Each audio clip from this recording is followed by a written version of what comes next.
کسی بھائی نے یہ سوال پوچھا ہے کہ کھڑے ہو کر پانی پینا شرعاً اس کی حیثیت کیا ہے؟ تو جس طرح اسلام نے عبادات کے لیے کچھ آداب مقرر فرمائے ہیں،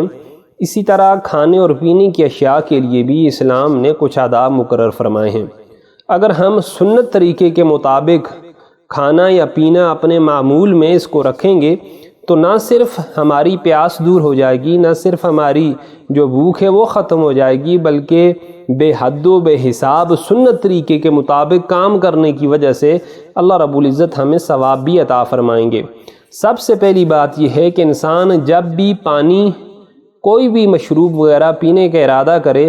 تو سب سے بہترین جو کنڈیشن ہے جس کو اطباء بھی مفید مانتے ہیں وہ یہ ہے کہ انسان بیٹھ جائے، اس کے بعد وہ گلاس وغیرہ یا برتن وغیرہ اس کو اپنے دائیں ہاتھ میں پکڑ لے۔ دائیں ہاتھ میں پکڑنے کے بعد جب اس کو اپنے منہ کے قریب لے جائے تو ایک مرتبہ بسم اللہ الرحمن الرحیم وہ پڑھ لے۔ اس کے بعد وہ چسکی لگا کر 3 گھونٹوں کے ساتھ اور 3 وقفوں کے ساتھ وہ اپنا پانی یا جو بھی مشروب وہ پی رہا ہے وہ پی لے، اور ہر وقفے کے بعد وہ ایک مرتبہ برتن کو اپنے منہ سے ہٹا لے اور ہٹا کر کم از کم وہ اپنا سانس لے لے۔ اور پانی میں یا کسی بھی پینے والی چیز میں پھونک مارنے سے رسول اللہ صلی اللہ علیہ وآلہ وسلم نے منع فرمایا ہے، اور آخر میں اللہ کا شکر ادا کرے اور الحمدللہ پڑھے۔ اور بائیں ہاتھ سے کھانا شریعت اس کو پسند نہیں کرتی، کیونکہ جو بایاں ہاتھ ہے اس سے کھانا پینا یہ شیطان کا کام ہے، اور اللہ کے نبی صلی اللہ علیہ وآلہ وسلم نے اس کام سے منع فرمایا ہے۔ ہاں، اگر کوئی بندہ آب زمزم پینا چاہتا ہے تو آب زمزم خود آقا علیہ الصلوۃ والسلام نے کھڑے ہو کے نوش فرمایا ہے۔ یہ مسلم شریف میرے سامنے موجود ہے، اس کی حدیث نمبر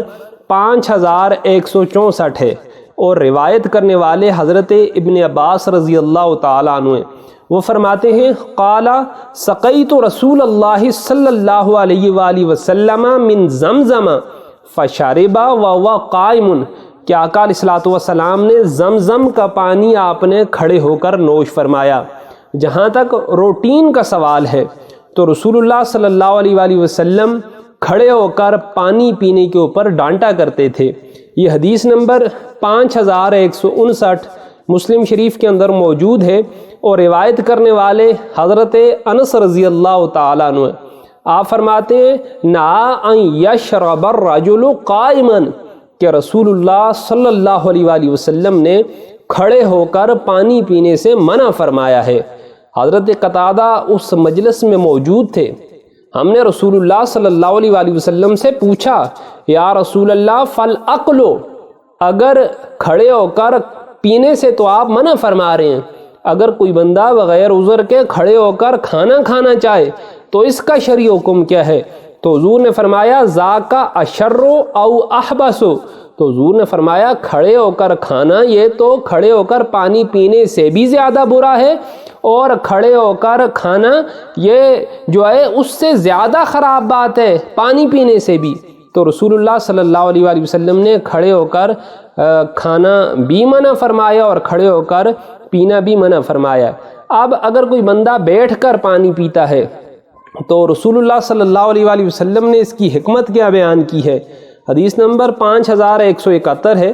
حضرت انس رضی اللہ تعالیٰ عنہ اس کے راوی ہیں۔ آپ فرماتے ہیں کان رسول اللہ صلی اللہ علیہ وآلہ وسلم یتنفس فی الشراب ثلاثا، کہ رسول اللہ پانی پینے کے درمیان 3 مرتبہ آپ سانس لیا کرتے تھے، اور حضور پاک صلی اللہ علیہ وآلہ وسلم نے کیا ارشاد فرمایا وَيَقُولُ إِنَّهُ أَرْوَى، آپ فرماتے تھے جو اس طرح پانی پیتا ہے، اس طرح پانی پینے سے انسان کو سیرابی حاصل ہوتی ہے۔ آگے فرمایا وَأَبْرَأُ، اور دوسرا اس کا فائدہ یہ ہے کہ انسان کی جو پیاس ہے وہ ختم ہو جاتی ہے، اور تیسرا فائدہ حدیث نے یہ بیان فرمایا او امراؤ، اور جو بندہ مومن کا کھانا ہوتا ہے وہ اس طرح پانی پینے سے کھانا ہضم ہو جاتا ہے۔ حضرت انس رضی اللہ تعالیٰ عنہ فرماتے ہیں میں نے جب حضور پاک صلی اللہ علیہ وآلہ وسلم کا یہ عمل مبارک دیکھا تو اس کے بعد میں خود بھی جب پانی پیتا ہوں تو اسی طرح 3 سانسوں میں پانی پیتا ہوں، اور ایک سانس میں یا دو سانسوں میں رسول اللہ نے پانی پینے سے منع فرمایا اونٹ کی طرح جو ہے وہ پانی نہ پیا کرو، بلکہ اس پانی پینے کے درمیان تم 2-3 مرتبہ سانس لیا کرو، اور جب آخر میں آؤ تو پھر آخر میں الحمدللہ کہا کرو۔ یہ ترمذی شریف کی روایت موجود ہے۔ اور اسی طرح اگر ہم سنت طریقے کے مطابق پانی پئیں گے تو نہ صرف ہمیں سیرابی حاصل ہوگی، نہ صرف ہماری پیاس بجھ جائے گی، نہ صرف ہمارا کھانا ہضم ہوگا، بلکہ اس کے ساتھ ساتھ ہمیں سنت زندہ کرنے کا ثواب بھی ملے گا، اور سنت زندہ کرنے کے اوپر اللہ رب العزت ہم سے خوش بھی ہوں گے۔ تو اللہ کی بارگاہ میں دعا ہے اللہ تعالی ہمیں سنتوں کو زندہ کرنے کی توفیق عطا فرمائے۔ وما علینا الا البلاغ المبین۔